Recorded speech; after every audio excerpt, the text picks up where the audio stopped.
ಅಭಿವೃದ್ಧಿ ಅಂದ್ರೇನು? ರೈತರು ಜಮೀನು ಕಿತ್ಕೊಳ್ಳೋದು, ನದಿ ನೀರನ್ನ ಹೊಲ್ಸು ಮಾಡೋದು, ಬಂಡೆಗಳನ್ನ ಕರಗಿಸೋದು, ಕಾಡುಗಳನ್ನ ಹಾಳು ಮಾಡೋದು, ಇದು ಅಭಿವೃದ್ಧಿನ ಅಲ್ಲ.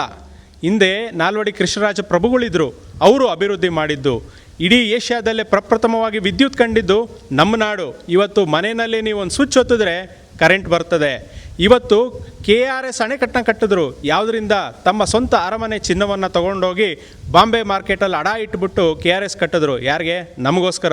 ಇವತ್ತು ನಲ್ಲಿ ತಿರ್ಸಿದ್ರೆ ಮನೆಯಲ್ಲಿ ನೀರು ಬರುತ್ತೆ. ಇದು ಅಭಿವೃದ್ಧಿ ಅಂತ ಹೇಳಿದ್ರೆ.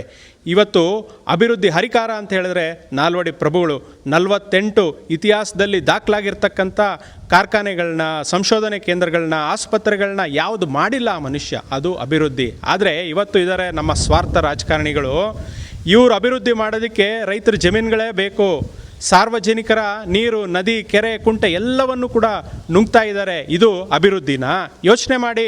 ಇವತ್ತು ಕಾಡುಗಳನ್ನೆಲ್ಲ ನಾಶ ಮಾಡ್ತಿದ್ದಾರೆ. ಪ್ರಾಣಿಗಳು ಎಲ್ಲಿ ಬದುಕಬೇಕು? ಅದಕ್ಕೂ ಕೂಡ ಬದುಕುವಂಥ ಹಕ್ಕಿದೆ. ಆದರೆ ಇವತ್ತು ಮರಗಳಿಲ್ಲ, ಮಳೆ ಇಲ್ಲ. ಯಾವುದ್ರಿ ಇದು ಅಭಿವೃದ್ಧಿ? ಇವತ್ತು ಅಭಿವೃದ್ಧಿ ಅಂತ ಹೇಳಿದ್ರೆ ಇವರು ಜನಗಳಿಗೆ ಕಷ್ಟ ಕೊಟ್ಲೆಗಳನ್ನ ಕೊಡ್ತಾ ಇದ್ದಾರೆ. ಇವರ ಸ್ವಾರ್ಥಕ್ಕೋಸ್ಕರ ಮಾಡ್ತಾ ಇರ್ತಕ್ಕಂಥ ಈ ಕೆಲಸಗಳನ್ನ ಯಾರಾದರೂ ಅಭಿವೃದ್ಧಿ ಅಂತ ಹೇಳ್ತಾರಲ್ಲ? ಎಂಥ ರಾಜಕಾರಣಿಗಳು ಇವತ್ತಿದ್ದಾರೆ ಅಂತ ಹೇಳಿದ್ರೆ ಕೇವಲ ಸ್ವಾರ್ಥ.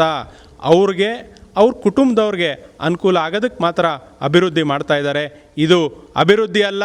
ಅಭಿವೃದ್ಧಿ ಅಂತ ಹೇಳಿದ್ರೆ ನಾಲ್ವಡಿ ಕೃಷ್ಣರಾಜ ಮಹಾಪ್ರಭುಗಳನ್ನ ನೋಡಿ ಕಲ್ತ್ಕೋಬೇಕು, ಅದು ಅಭಿವೃದ್ಧಿ. ಕನ್ನಡಿಗರೇ, ಈಗಾದರೂ ಎಚ್ಚೆತ್ಕೊಳ್ಳಿ. ಈ ರಾಷ್ಟ್ರೀಯ ಪಕ್ಷಗಳು ಕನ್ನಡಿಗ, ಕರ್ನಾಟಕಕ್ಕೆ ಯಾವತ್ತಿದ್ರೂ ಮಾರ್ಕ. ಕನ್ನಡಿಗರೇ, ನಮಗೆ ಬೇಕಾಗಿರೋದು ಕನ್ನಡಿಗ, ಕರ್ನಾಟಕ ಅಂತ ಹೇಳಿ ಕನ್ನಡಿಗರ ಪ್ರಾದೇಶಿಕವನ್ನು ಎತ್ತಿಡಿಯತಕ್ಕಂಥ ಪ್ರಾದೇಶಿಕ ಪಕ್ಷ ಬೇಕು. ಇನ್ನಾದರೂ ಅರ್ಥ ಮಾಡ್ಕೊಳ್ಳಿ, ಎಚ್ಚೆತ್ಕೊಳ್ಳಿ.